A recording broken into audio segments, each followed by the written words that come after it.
Coming up on Sports Spotlight with Steve Nissom, passing the whistle at Pace High football is a family affair rooted in a deep passion for the Patriots. And a lacrosse pioneer at Catholic High living up to the remarkable standards in her family. Plus, we go deep with the always entertaining Boo Weekley on his remarkable and ongoing PGA career and an Alumni Avenue trip to Major League Baseball with Pensacola's Brandon Lockridge.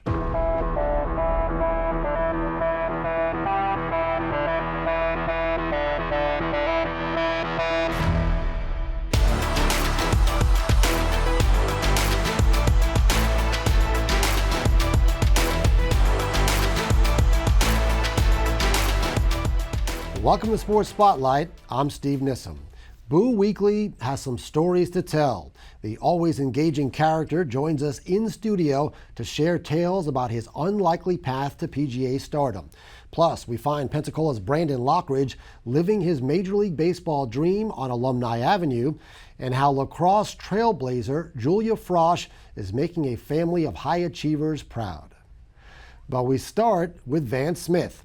Even though it's his first head coach job, taking over the Pace High program is a long time coming for Smith. Following his dad's footsteps is a natural step in a journey that began before he even knew it. 1, 2, 3, boom! For Vance Smith, the initiation to Pace High football started really early. He was at Pace football before he was born. My wife, when she was pregnant, was here with him. Kent Smith spent 22 years as an assistant coach at Pace, and his young son would often find a way to be a part of it. I just thought he had a really cool job. It was neat, man. Those guys were like NFL players to me. And I looked up to them as my heroes. As a 6-year-old, Vance's dedication became even more clear. First time he was water boy, we were playing at Milton, and after the game, he showed me his hand. He had blisters on his hand because he held on to that water keg the whole game. In middle school, he stepped up to ball boy, and eventually Vance would take the field as a player. An interesting dynamic when dad is a coach. I think I was held maybe to a little bit different standard, and you know, when I needed to be corrected, he would correct me. His 10th grade year, he had not such a good practice, and I was kind of on him and I called him in my office and I said, "Hey Vance, we'll talk about this here in my office. When you get in my truck to go home, you're not a football player, you're my son. So we won't worry about it anymore." Vance was an outstanding tight end for the Patriots and earned a scholarship to Auburn. He played 2 seasons for the Tigers before an injury cut his career short. There was no doubt what he would pursue next. I think I always knew. Maybe in my first few years in college, I kind of toyed the idea of maybe like get a business degree or, you know, do something other than teaching and coaching. But, you know, when it became time to actually pick a major and get serious about thinking about what I wanted to do, it was pretty clear. Auburn head coach Gus Malzahn let Vance join the staff as a student assistant, and that led to his first job as an assistant coach at Oak Mountain High School in Birmingham. In 2016, legendary Pace head coach Mickey Lindsay retired, and Kent Smith was hired to replace him. Coming back home to join his dad's staff was a no-brainer. Just being able to come home and coach at the school that I love and that I had a passion to help and get that opportunity to coach with my dad, and so I wouldn't trade it for anything. Taking over the offensive line, Vance quickly proved himself. He's very energetic, has a lot of intensity about him. He's probably a lot better with kids than I ever was. The kids really seem to react to him. He's a motivator and an energy bringer. Like, if you're down, he would definitely get you to your best, no matter what. He's one of the most educated guys, and I mean, I've talked to a bunch of college coaches, and I feel like he's on the same level as them. Working on his dad's staff for 9 years, Vance was intent on learning as much as he could and appreciating the opportunity. I tried to cherish those moments with him and take it all in. Kent Smith decided to retire after the 2024 season, and Vance went all in to land the job. A few weeks later, he was named to succeed his dad. I told y'all about this whistle I had for 30-something years. It's a little dirty, got a little spit and stuff in it, but I'm turning it over to him. He's ready for it. He's prepared for it. His calling is to coach. I think it was President Taft who took over for Teddy Roosevelt. And he had a quote that when people would say Mr. President, he always turned around and looked for Teddy Roosevelt, but he was the president. It just didn't feel like it. And I think for the first few months, that's kind of the way that I felt. Kent is trying the best he can to stay away. I hadn't been to practice. I did drive by yesterday, the first day, and look, but that's all I did. I mean, I think it's important that I separate from it and let him be the head coach. I'm there if he needs me. I'm a big believer, if it's not broke, don't fix it. And I think we have a good thing going here. I think our culture's good. Our kids work hard. And so if you ask the kids what's changed, really not a whole lot that has changed, other than I'm now the head coach. So now it's Vance's little boy Ryder roaming the practice field at pace, just as he did many years ago. And for a little while, he didn't accept the fact that his papa had retired. When I moved my stuff into his office, he's like, this is Papa's office, what are you doing? But I think now he's kind of gotten used to it a little bit. It may not fully hit home until the first time the Patriots take the field on a Friday night with a different Smith in charge. I'm sure I'll pass a tear or two. I've walked out here a couple times like this with the stadium empty and kind of reminisced about all the memories that I've had here throughout my life. But I think it will be a surreal moment when it finally happens, and I'm looking forward to it. Lacrosse is a sport on the rise in Northwest Florida, and Julia Frosch is a prime example of what's now possible. As role models go, the Catholic High standout is one to emulate in many ways. Growing up in Pennsylvania, a hotbed for lacrosse and field hockey, Lee Frosch played both in college.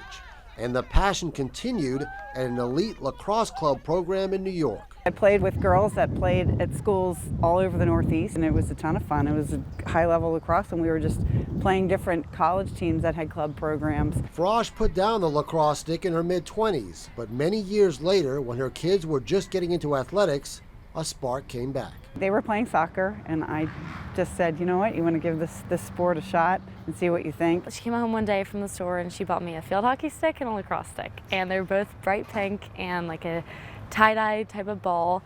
And I had no idea what they were, and I just started trying to use them in the backyard, and my mom trying to throw around with me. As a third grader, Julia started playing for the area's lone club program in Gulf Breeze and got hooked, along with her older brother, Andrew. We'd go out in the fields and shoot constantly and just talk and have so much fun together. As Julia started to progress in the sport, she needed to be challenged at a higher level.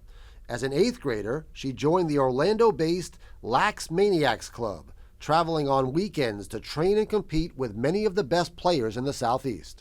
They were better than me at the time, and so I just was like, okay, I want to be better. I want to be the best player I can. And so I was seeing all this talent, and then it just really inspired me to just do all that I could to get faster, stronger, better at my IQ in the game. When she was back here, she really did a lot on her own to develop herself. She was really committed. It wasn't a mom making daughter, go out and hit the wall. She really has a strong work ethic. While Lee was overseeing her daughter's development, she was also helping the entire area step up in lacrosse. She was in on starting the varsity program at Catholic High School in 2017 and created the first youth club team in Pensacola. My mom's Knights youth program, the girls started feeding into the high school program from it, and so it really just started to bring in the talent from then, and then that's when the intensity started to rise. And then when my class joined as freshmen, I felt like we really made a big impact. Julia quickly became a force for Catholic, putting up big numbers in goals and assists, but her impact goes well beyond the stats. She's always been someone who pushes other girls, and especially myself, and inspires other girls to work as hard as they can, and she's always the hardest worker on the team. She's always the most aggressive. She's always giving her 110% instead of her 100%, which I think is really inspiring. Julia produced a staggering amount of goals and assists her final 2 seasons, both years top 3 for points in the state. She earned All-American status, a first for Catholic lacrosse. Mom's been right there for all of it, first as the Crusaders' assistant coach before becoming head coach last season. We've worked together for a long time, and I respect her and all of her experience. She helps me just as much as, I try to support her as well. It's been good. It's good. I'm sad for it to end, actually. I just respect all the hard work that she's put into the program. It's truly amazing. I see all the hard work that no one else really sees at house, at the nights that we're like, in the living room and my dad's watching a TV show while she's watching film. And I'm just so grateful to have that inspiration in my life, not as just a coach, but as a mom too. It's probably not that much of a surprise that Julia's excellence extends beyond the field. An academic All-American, she's been class president every year since 8th grade, and she coaches youth lacrosse teams. She's a good leader. She's comfortable. She doesn't take advantage of the position that she's in. She listens to others. She mentors others. I mean, a good leader tries to make everybody else around her better, and that's exactly what she does. The drive, talent, and leadership ability come from Dad, too. Captain Thomas Frosch was a Blue Angels pilot and boss of the team from 2012 to 2015. He started on the team when I was in about kindergarten, so I really was kind of confused. I was just looking at this guy and be like, oh yeah, that's my dad, but it didn't really seem like a big deal to me. And now looking back on it, I always say to my dad, like, I wish he was part of the team now, because I just would have appreciated it so much more, because it's really so honorable and it's just such a cool thing. Julia continues to achieve cool things. She's signed to play Division I college lacrosse at the University of New Hampshire. She's a much better player than I ever was, so I have high hopes for her. My mom and I, when we kind of, made that decision finally, we were both probably in tears. When I was, started here at Catholic, I was kind of hoping to be one of the first collegiate players to come out of here, and I developed as one of those, and it's just so rewarding. I just am truly grateful to be able to go into playing Division I lacrosse.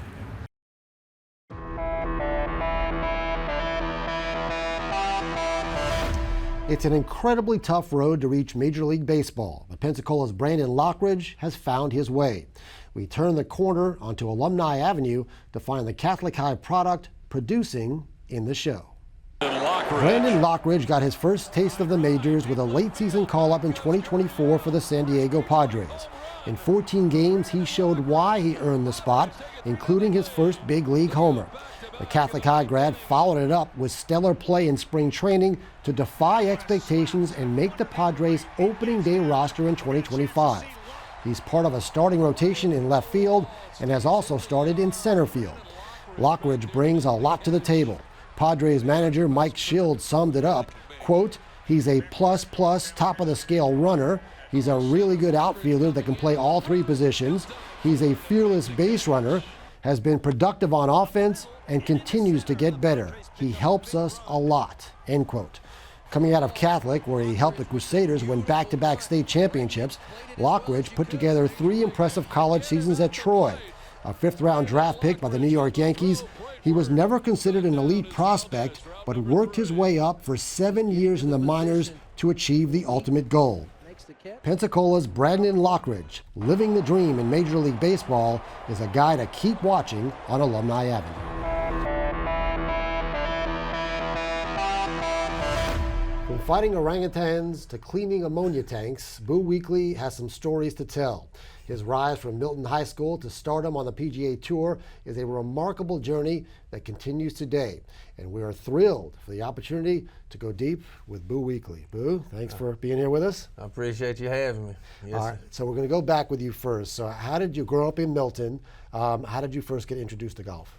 I kind of run out of sports. I mean, I played everything, and growing up, and golf really wasn't a big thing. And then all of a sudden, I kind of decided I was going to try something different because I hurt myself playing baseball, football, basketball, soccer, all of it. And so my mama started playing golf, and so I kind of got into golf that way. During those years, you were playing golf, but you were also getting into some hijinks, and I mentioned it at the top here, a fight against an orangutan, and you were 16 years old at the time. It was some kind of fair, and it was like a challenge to fight an orangutan, and you gave it a shot. How'd that go? It didn't go out too well. It just, it was something that, when you're young and dumb, and you can try things, and I got off in the cage with him and tried him, and he knocked me out, and that was the end of that, Lesson learned. Oh yeah, lesson learned. They got a long reach on them. All right, so when you weren't doing that, you were playing golf at Milton High School and Heath Slocum. Yes. You played with him, another guy that went on to the PGA Tour. So how good was that team? Well, we were good. Heath was like the #1 player. I mean, he was always he was the one that kind of pushes me, and he still does push me, But back then, he really pushed me in high school because it was all about, you know, if you could beat Heath, you can make the team. And, you know, and that was the whole goal for me, was growing up, was just if I can just beat him and hang in there, you know, with a shot or 2 shots of him, I feel like I had a real good chance of winning the tournament or being in the top of the tournament anyway. You end up going to Abraham Baldwin Agricultural College, a junior college in Georgia. Yes. And played on the golf team there. What was that experience like? School wasn't for me.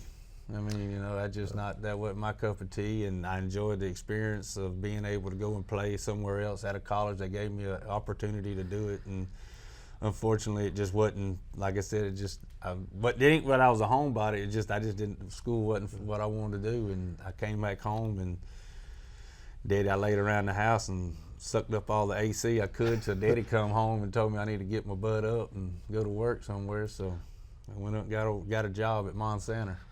Yeah, so your job at the chemical plant was a hydroblaster. You had to clean out large ammonia tanks. Yeah. What was that like? It was fun. I mean, Yeah. it was really, I mean, it was a blast. I mean, I was young. I mean, I didn't know no better. You know, you make it $6.25 an hour, and, you know, and I was working 3/8, so I'd get off off of work early enough where I can go, you know, fishing, I can go hunting, I can still do all what I wanted to do, you know, and it just got to where it was, you know, like, all right, I accepted this right here where I'm at. I enjoy it. You weren't necessarily thinking golf was going to be a career or anything at that point. So what happened? You had this opportunity to play in a tournament. How did that come about, and what happened? Heath Slocum's daddy started a mini tour up in Birmingham at the time where there was, and then they brought it down here and at the Moors, when the Moors were still open. He had it out there, and he called my dad at the time. You know, we didn't have no cell phone, but he called my dad's house and asked my dad, you know, for me to call him when I got through working that day. And I called him, and he said, "Hey, I need some players to come play in the mini tour event." And I was like, "Oh, okay." I said, "Well, I'm not a pro or nothing." He said, "Well, just you can be a pro, you know, if you want to be a pro. That's up to you, you know, la la la." And I was like, "Yeah, Jack. I mean, I'm just a weekend warrior. I'm working 5 to 4 days a week, or we're doing the shutdowns or something like that." And we happened to be doing the shutdown during this week. And I said, I'd have to ask my foreman, Mr. Ralph, if I could, you know, take off, you know, during this time. He said, "Yeah, okay." So I asked him.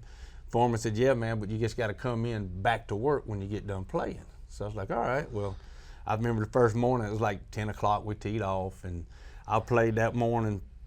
When I got done playing, I went in there, took a shower, put on my work clothes, and I went to work, and I worked all the way around to the next morning, to like 8 o'clock that next morning. Drove back out to the Moors, got a shower out there, put my golf clothes back on, climbed in my truck, took about a 2-hour nap till I teed off, and then I went warmed up enough, and then went and teed off, and then played good again, and then did the exact same thing again, and then went back out to work, finished up work, and then came back the next day and played good again, and I ended up winning that tournament. And Jack was like, "Dude, it's $3,000, and I said, "I'm a pro." You know, I'm a pro. I'm gonna be a pro. And then all of a sudden, I was like, wow. And then I talked to my Uncle Jim Young at the time, and he kind of helped me out at Tanglewood, and they got like, I think it was 20 guys got together, and they all gave me like $1,000 or $500, you know, here and there, and we kind of started, that's how I kind of got my bankroll behind me to get going playing the mini tours, and then I just traveled around playing the mini tours.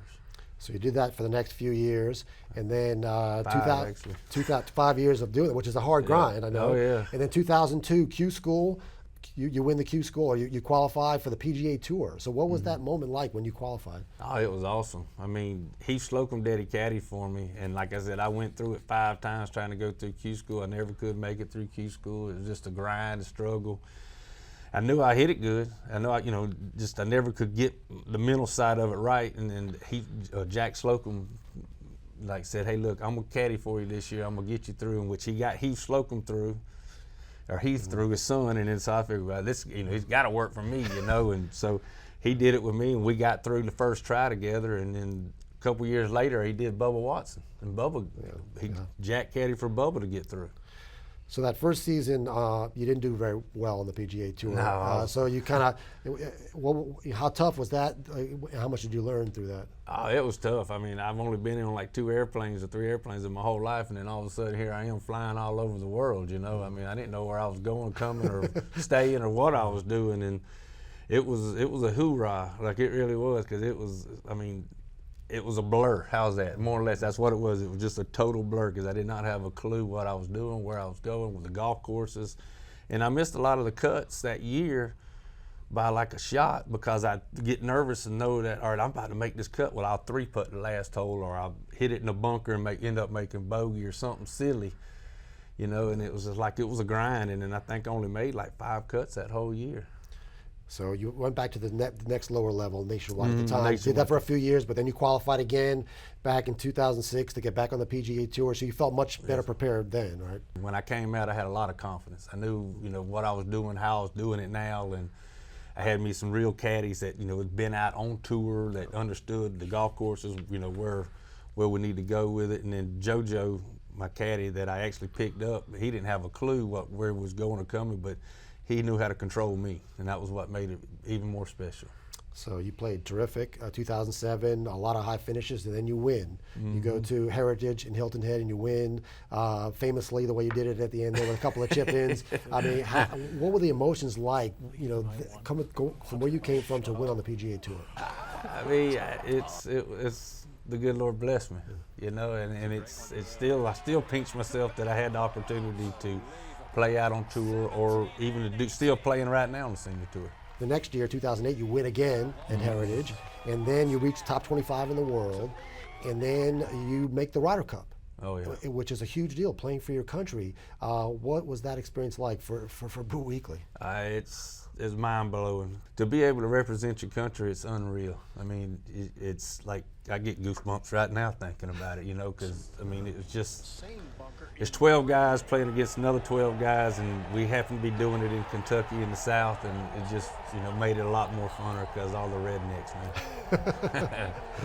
So you played really well in the Ryder Cup, but you famously rode your driver cowboy style, you know, down one of the fairways there, kind of a la Happy Gilmore. How did that come upon you to do? We just got through doing our player dining stuff up there, our meetings with our coach and all that, and there was 2 cops sitting in there, and I walk in and I was like, "What are y'all watching?" You know, and I looked up and they were watching Happy Gilmore, and I was like, "I'm gonna do that." And the lady said, "You ain't gonna do that. You full of my hockey, you know. You ain't gonna do none of that." And I was like, "You watch, I'll do it. If I can remember it, I'll do it." And of course, you know, that was like on a Wednesday.